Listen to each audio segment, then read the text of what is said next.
Does this live up to this? Let's find out.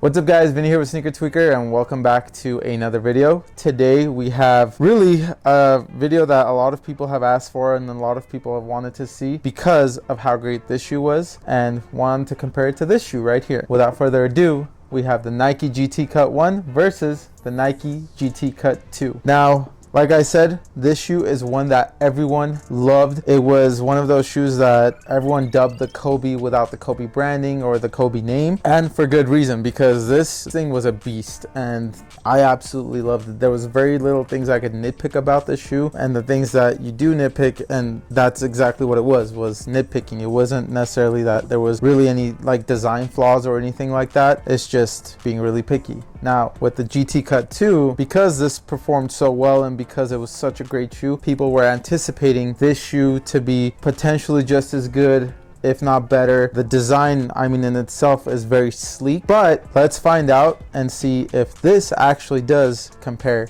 to this. As always, let's start it off with the traction. Now, the Nike GT Cut 1 features a multi-directional traction pattern, which is more like a, I wouldn't say herringbone, but it's like a zigzag, or kind of looks like electricity going all the way from the forefoot to the heel. And the traction on this worked like money. I mean, this is a translucent outsole too, but whether it was dusty courts, whether it was clean courts, this thing gripped like crazy. I really didn't have to wipe much or anything like that. And on top of that, if you like feedback from your shoe, this has a decently loud squeak.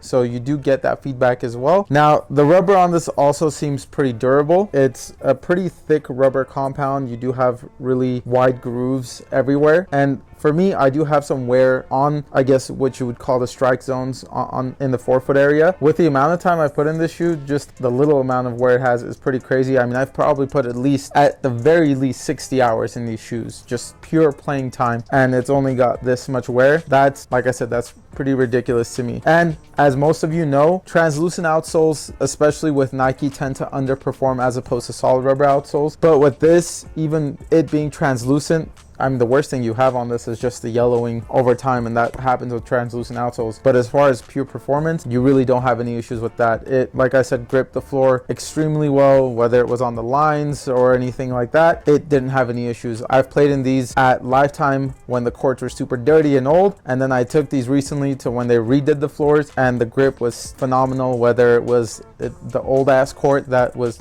just total crap or the new court that's just super clean and just looks super waxed and everything. So no issues with that whatsoever. Now, as for the traction with the GT Cut 2, this one, if you've seen my video on the performance review on these, this features what Nike likes to call their smear traction. And basically with these, the more you play in it, the better it gets. Now, I've played in these a good amount. I wouldn't say I've played in it as much as I've played in the GT Cut 1s. And that's because, frankly, I had more time, particularly whenever I was testing these out or playing in these. With these, I just needed to test them out, put enough time, and move on to the next shoe. The smear traction pattern is supposed to get better over time, the more you go through the layers and everything. And with this, you only essentially have the pattern right in the forefoot or your strike zones, not necessarily all throughout the shoe. You do have nubs on the heel all the way to the midfoot. I mean, the midfoot is kind of flat, so I mean, most people don't even really use their midfoot, but the heel, you have nubs, and then the tip of the forefoot, it's all nubs. This is where you really want to use as your traction and as your stops. Overall, it worked pretty well, and it did get better over time, but I wouldn't say that the traction was as good as the GT Cut, or I guess the GT Cut 1. This one was a lot more consistent. Right off the bat, this one gripped the floor a lot better. Honestly, I think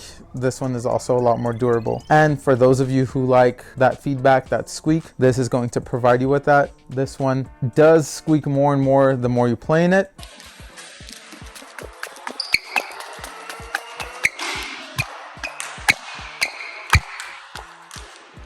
But still not quite as much as this. For traction, I'm gonna have to give it to the Nike GT Cut. So this shoe, awesome. Traction was amazing, and for all the time I've put into it, still really consistent to this day. For cushion, the cushion is similar in both of these shoes. It's kind of a similar setup. There are some differences, but for the most part, it's pretty similar. The Nike GT Cut has a heel zoom unit, and then on top of that features a full-length zoom strobel. And if that wasn't enough, you also have this drop-in React midsole as well. Now, the React midsole in this is super nice. I would say it's not a super thick slab of React, but it's a decent amount. And on top of that, you do have this area right here in the forefoot where it essentially grips your socks down. So whenever you put these on, your socks aren't moving while you're playing. It pretty much just grips right onto the midsole. For me, and socks I wear, and I wear these really nice cushioned socks. They're pretty similar to the Nike Elite socks. I know a lot of people, or a lot of you have asked in the comments, whether it be on TikTok or YouTube or wherever, where I get my socks from. Actually, on Amazon, I have a link in my bio, and I'll provide it in the description below. If you guys are wanting those socks, they're essentially cushioned Nike Elite socks. They come in a pack of 3, and they're a lot cheaper than Nike Elite. Pretty much the unbranded version of the Nike Elite socks. On top of that, the awesome part is that because it's unbranded, you don't have to worry about, you know, mix and matching Nike with Adidas or with Puma. It's completely unbranded, and you can wear it with any shoe you want, and you don't have to worry about mix and matching brands. I know that's a big thing. I care about it. Some people don't care about that, but for me, it bothers me whenever I wear different brands together. That, I guess, more of a mental thing, but it's also a fashion statement. So if you want to make a fashion statement on the court, make sure you wear socks that go with any shoe. So link down below in the description. Keep that in mind. Now, as for the cushion in the GT Cut 2, this one features a full-length zoom strobel, and this one also has a React drop-in midsole. However, with this one, there are some differences. This one's a little bit harder to take out. Shoe's a little bit more snug, but this one features, I would say, slightly thinner slab of React. You also have a sock liner on this midsole, which is pretty much supposed to help put your feet in without it gripping too much. It's supposed to be more of an easier slide. Like I said, the other one I like because it grips my socks onto the midsole. And then with this, you also have a hex zoom unit in the heel, which is part of the drop-in midsole, rather than having a bigger zoom unit like the one in the GT Cut, which is just part of the actual midsole, not necessarily the drop-in. For the cushion, I'm going to have to give it to the GT Cut 1 again. A lot of people say the GT Cut 2, especially in the forefoot, is bouncier. I honestly, for me, I would kind of have to disagree. Not necessarily because I'm not saying the cushion in the GT Cut 2 isn't good, but for me, my preference, sorry, this is being a little bit annoying. Please give me a moment. Anyway, for the cushion between the GT Cut 1 and the GT Cut 2, like I said, I prefer the 1 because just the setup in this feels like the React is a little bit thicker slab. I feel like also the heel has more compression because of that heel zoom unit. This one is a much smaller hex zoom unit that's part of the drop-in midsole, and it's bottom loaded. I prefer this one more. I feel like I got more bounce, more responsiveness out of the GT Cut 1. It's not to say that this one's terrible or anything. The cushion is a much more, I would say, closer of a competition between the two than the Traction was. The Traction, this one was a clear-cut winner, but cushion, I still prefer the ones, but the 2s are still really good. They're still really bouncy, so if you like a lot of bounce, especially in the forefoot, GT Cut 2s are also not a bad choice. As for the fit is honestly super easy for me. I'm gonna just give it to the GT Cut 1 for one reason and one reason only. They both fit true to size. However, the GT Cut 1, I would say, is a lot more, I want to say like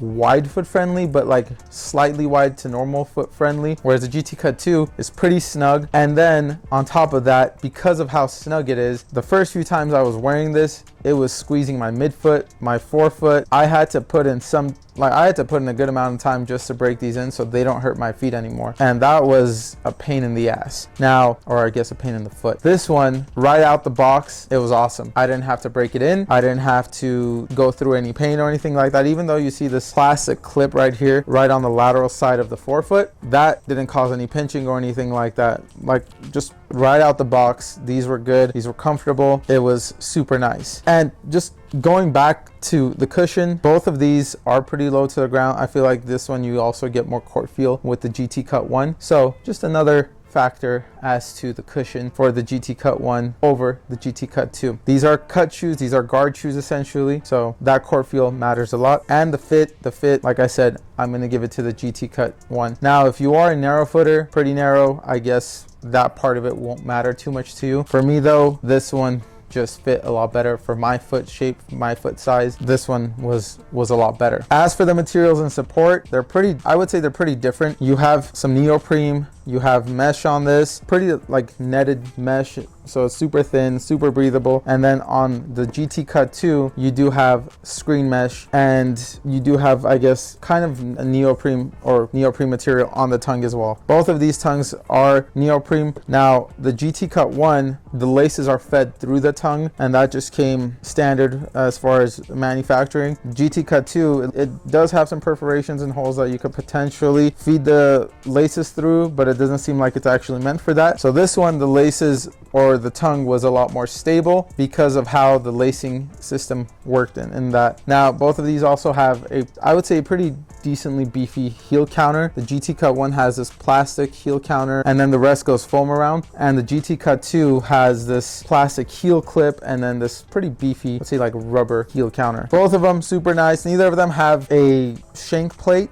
So for torsional support, there really isn't much of anything. However, that didn't cause any issues. I didn't really have any issues with the shoes bending or anything like that. For support and materials, I would say for support, I would tie it up. For materials, I would give it to the GT Cut 1. A lot of that goes back to the fit. These materials, I feel like, break in nicer, break in faster, and just out of the box, they're just a lot better. Clear cut winner pretty much in most aspects, if not all, is the GT Cut 1. Now, a lot of people also care about the weight. Weight wise, I would say the GT Cut 2 is lighter, and for those of you who want to know exactly how much they weigh, the GT Cut 1 in a size 9 weighs in at 14.7 ounces, whereas the GT Cut 2 in a size 9 weighs in at 13.8 ounces. So the GT Cut 2 is lighter. However, that weight never bothered me, and it just never has. And for a shoe like this, that's fast, it's speedy, you put these on, you just feel quick. That extra ounce, you're not gonna feel it. You're gonna play the way you want to play, especially if you don't skip leg day. The weight,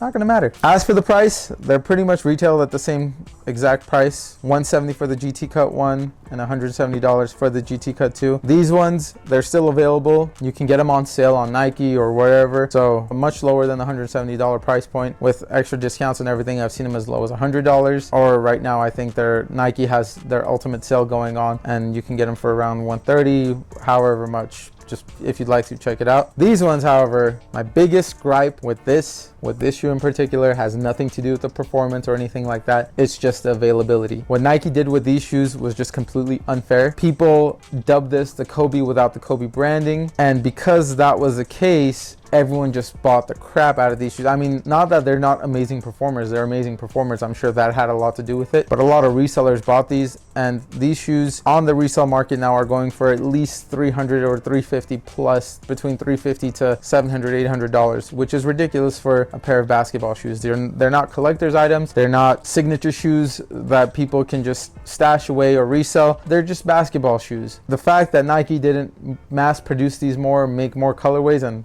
for the GT Cut 2s, they're still making more colorways, and people just like aren't buying these the way they were buying these. I think that was a bad business move. I think they should have made more, and I think that would have been a win-win for the company and for the consumer. Again, clear cut winner, pun intended, I guess, the GT Cut. GT Cut 2, still not a bad shoe. It's a pretty decent shoe, but I would say Nike has better shoes for the same cost, if not cheaper. I mean, with the sales, these are pretty low in price, but I would say you do have shoes like the Zoom Freak 5s, which are freaking amazing. I mean, you don't have the 3 layers of cushion like you do in this, but overall, just the way it fits, the way it plays, that one's an amazing shoe as well. If we're talking about sell prices, you have the KD15s, the KD16s. I mean, if you go more expensive, the LeBron line too now, the 20s and the 21s, they all pretty much play like Kobe's now. Nike's pretty much figured out, hey, people love low tops. There's a reason why they love the Kobe line. So they've done that with a lot of their shoes. And I'm not saying that, you know, everyone's copying Kobe, because LeBron's really liked the low top shoes he's played in the Ambassador line or the Witness,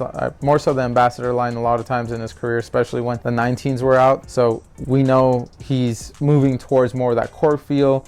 He's becoming more of a shooter rather than attacking the basket. But Nike has a lot of options, and I would say there are better options than the GT Cut 2 for the price point, or even for a cheaper price point from Nike. And there are other brands available as well, so you guys don't have to stick with Nike. Pretty much every brand is doing more low cut shoes now. GT Cut 1, Amazing shoe. I wish they mass produced it more. If you guys have played either in the GT Cut 1 or the GT Cut 2 or both, you have your own opinion between the two, feel free to mention in the comments down below. If there are any other shoes you guys would like us to review or compare to each other, again, comment down below. For more content like this, please like, subscribe, and follow. See you guys in the next one. Peace!